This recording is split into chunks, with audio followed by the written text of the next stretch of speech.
Hello students. Hope आप सब बहुत अच्छे हो, घर पे बिल्कुल सेफ हो। तो आज हम अपने एसएसटी का फर्स्ट टॉपिक जो है वो स्टार्ट करने वाले हैं और वो है क्लास आपकी नाइन्थ की हिस्ट्री का फर्स्ट टॉपिक जो कि है फ्रेंच रिवॉल्यूशन। अब इस टॉपिक को स्टार्ट करने से पहले मैं कुछ चीज़ें आपसे डिस्कस करना चाहता हूँ, या ये समझ लीजिए कुछ चीज़ें आपसे। पहला, तो ये टॉपिक जो है बहुत ही इंपॉर्टेंट है। आप कहेंगे सर हर कोई ऐसा कहता है, तो ये बिल्कुल मत लीजिएगा इसको लाइटली, क्योंकि ये चैप्टर नॉट ओनली आपकी 9th क्लास के लिए इंपॉर्टेंट है, बल्कि जब आप क्लास 10th में आएंगे तो जो पहला चैप्टर आप हिस्ट्री का पढ़ेंगे, आप ये मान लीजिएगा कि 60% जो स्टोरी है वो इसी चैप्टर में से ली गई है, या इसी चैप्टर से आगे उस चैप्टर को बनाया गया है। तो अगर आपने ये वाला चैप्टर अच्छे से समझेंगे या आपको अच्छे से पढ़ेंगे, तो ऑटोमेटिकली 10th में आपका काम जो है वो इजी हो जाएगा और आप बहुत इजीली इस चैप्टर को उस चैप्टर से रिलेट कर पाएंगे।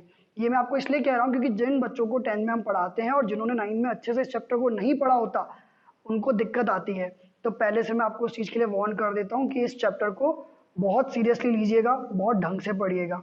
अब पढ़ते वक्त मेरी एक रिक्वेस्ट है आपसे कि अगर आपके पास एलन मॉड्यूल या एनसीईआरटी बुक्स अवेलेबल है तो प्लीज उसको अपने सामने रखिए, ठीक है ना। उसमें से और इसमें से देखते रहिए, ठीक है ना। और अगर आपके पास मॉड्यूल या बुक अवेलेबल नहीं है तो कोई इशू नहीं है, आप सिर्फ इतना सा काम करिए कि एक रजिस्टर और एक पेन जरूर अपने साथ लेके बैठिएगा, ठीक है, ताकि आप साथ ही साथ अपने क्या बना सकें, नोट्स बना सकें।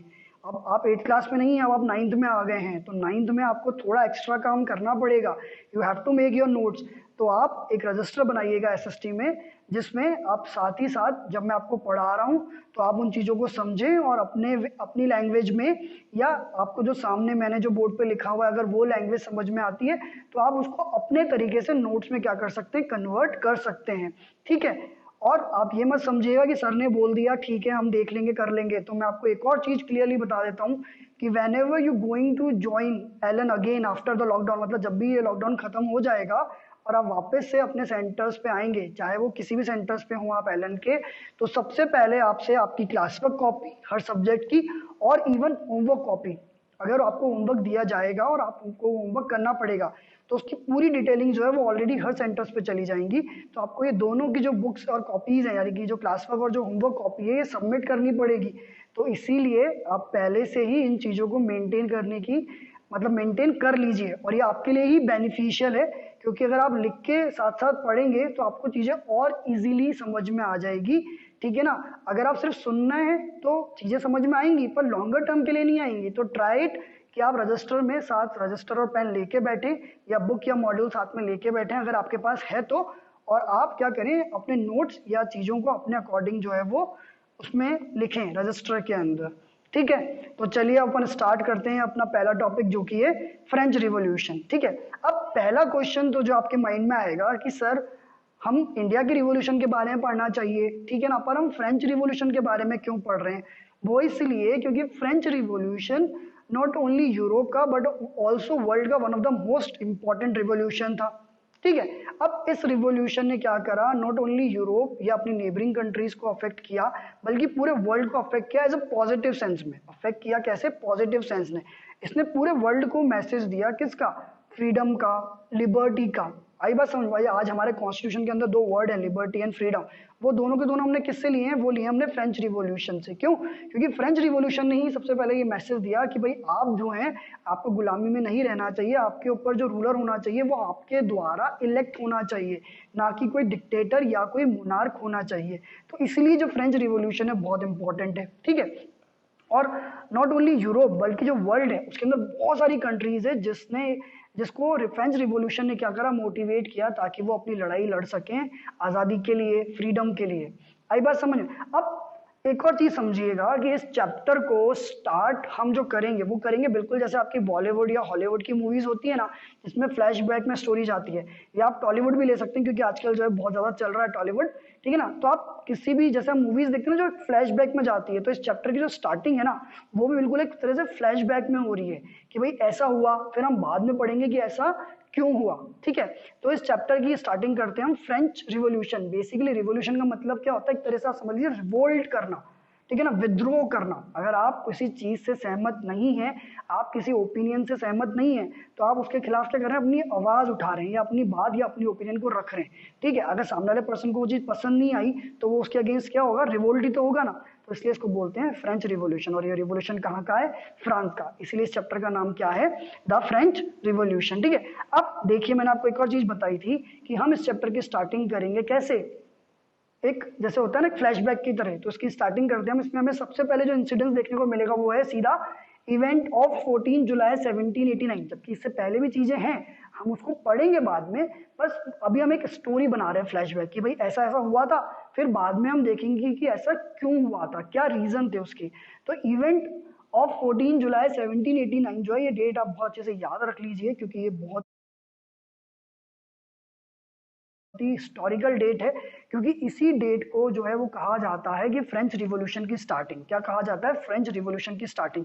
तो एक क्वेश्चन तो अपना पहले ही कवर हो गया कि भाई which date is the starting of French revolution, या which event is called the starting of French revolution. तो बेसिकली जो डेट है 14 जुलाई 1789, इसको कहा जाता था फ्रेंच रिवॉल्यूशन का स्टार्टिंग, यानी कि रिवॉल्यूशन जो है वो यहाँ से माना जाता था कि स्टार्टिंग। अब हुआ क्या था, तो आप देखेंगे this date is considered as the outbreak of the revolution. मतलब इस डेट को क्या कहा गया है कि भाई जो रिवॉल्यूशन का जो स्टार्टिंग पॉइंट है, यानी कि जो आउटब्रेक है, जो फर्स्ट इंसिडेंस हुआ था रिवॉल्यूशन का, वो इस डेट को हुआ था। अब हुआ क्या था भाई, नेक्स्ट क्वेश्चन उठता है भाई व्हाट हैपेंड एंड हाउ, भाई क्या हुआ और क्यों हुआ। इस डेट को आउटब्रेक ऑफ रिवॉल्यूशन तो कहा जाता है, बट ऐसा क्या हुआ और क्यों हुआ कि इस डेट को जो है आउटब्रेक ऑफ रिवॉल्यूशन, या इस डेट को जो है वो रिवॉल्यूशन हुआ। तो आप देखिए अराउंड जो है इसमें क्या है, एक सिटी की बात की हुई है, पेरिस की, जो कहाँ है, फ्रांस के अंदर। तो the city of Paris was in alarm. मतलब जो सिटी ऑफ पेरिस है वहां पे कहीं ना कहीं ये कह सकते हैं अलार्म होता है ना, जैसे आज कोरोना की वजह से हमारी पूरी कंट्री के अंदर क्या एक अलार्म सिचुएशन है।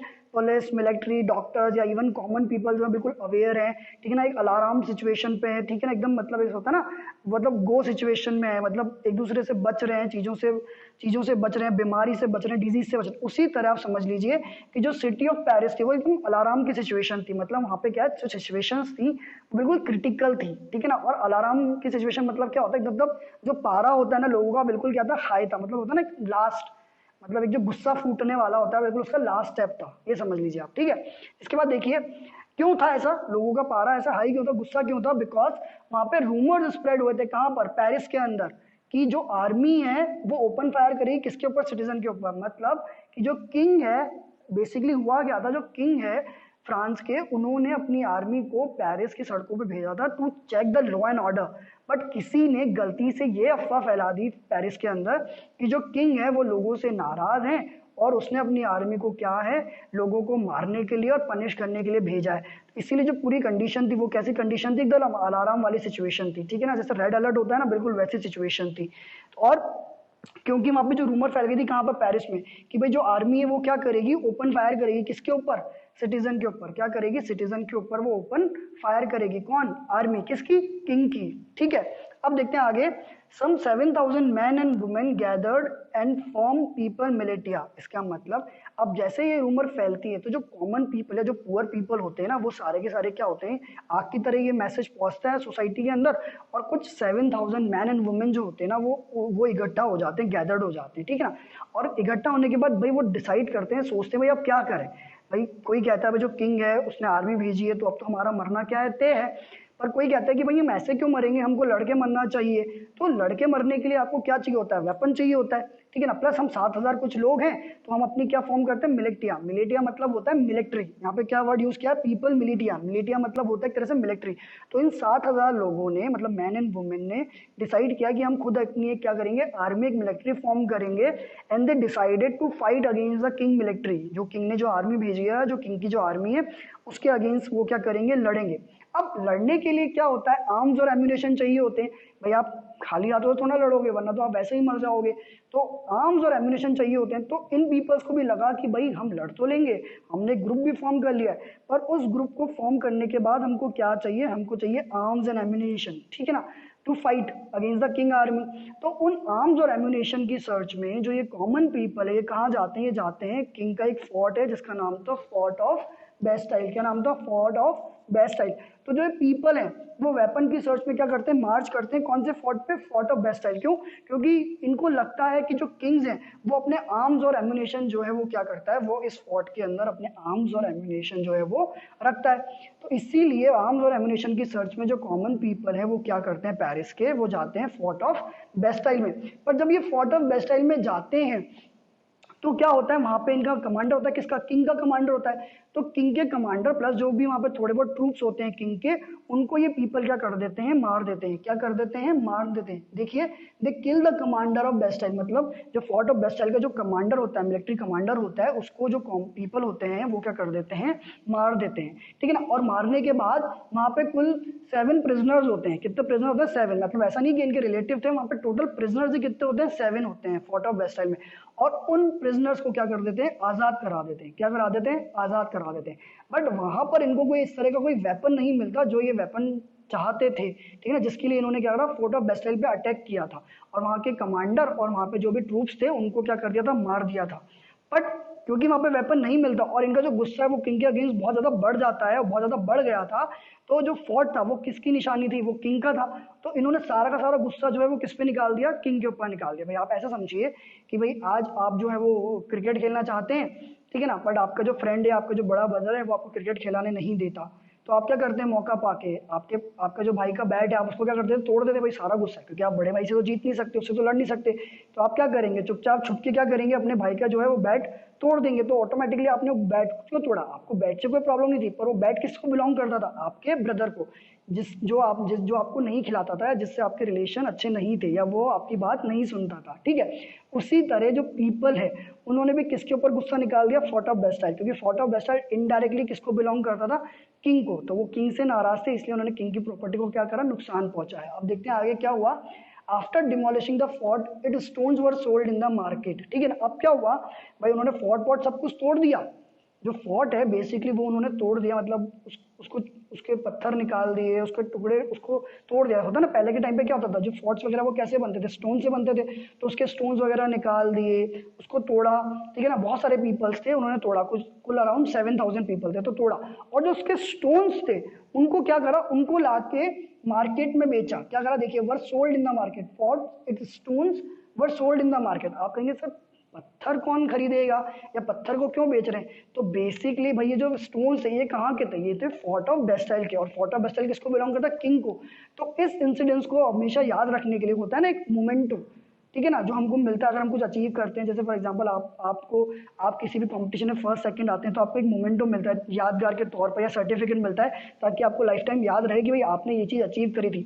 उसी तरह जो कॉमन पीपल होते हैं वो भी फोर्ट ऑफ बेस्टाइल के स्टोन जो है वो मार्केट में लेके आते हैं और उनको बेचते हैं। और उनको कौन खरीदता है? जो चाहता था इस मूवमेंट को एज अ याद रखना, मतलब जो डिस्ट्रक्शन कॉमन पीपल ने किया था ना किंग के अगेंस्ट, वो बहुत बड़ा अचीवमेंट था उनके लिए। तो कि जो कॉमन पीपल जो किंग के अगेंस्ट आवाज भी नहीं उठा सकते थे, उन्होंने क्या करा? उनका पूरा फोर्ट ही तोड़ दिया।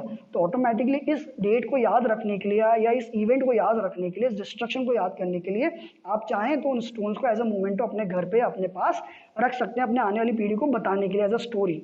जैसे हमारे घर में हमारी दादी वगैरह हमें पुरानी चीजें दिखा के स्टोरी बताती है ना, बिल्कुल वैसे ही। तो उसको स्टोरी की तरह बताने के लिए, एज अ मोमेंटो की तरह रखने के लिए उन्होंने क्या करा? स्टोन्स को बेचना स्टार्ट किया। और जो कॉमन पीपल थे उन्होंने जो स्टोन्स को क्या करा? खरीदा। ठीक है। आगे देखेंगे। Days followed more rioting in Paris and countryside between people and army. अब आगे हमने देखा कि जो आगे फर्दर डेज थे भाई, क्योंकि अब पीपल ने क्या करा था? फोर्ट ऑफ बेस्टाइल छोड़ा था, तो किंग ऐसे तो चुप रह नहीं सकता था। तो आगे जाके हमने देखा कि जो और डेज फॉलोड हुए, मतलब इसके आगे जो पीपल हैं और जो आर्मी है किसकी? किंग की, उनके बीच में और ज्यादा क्या हुए? लड़ाइयाँ हुई, और ज्यादा क्या हुए?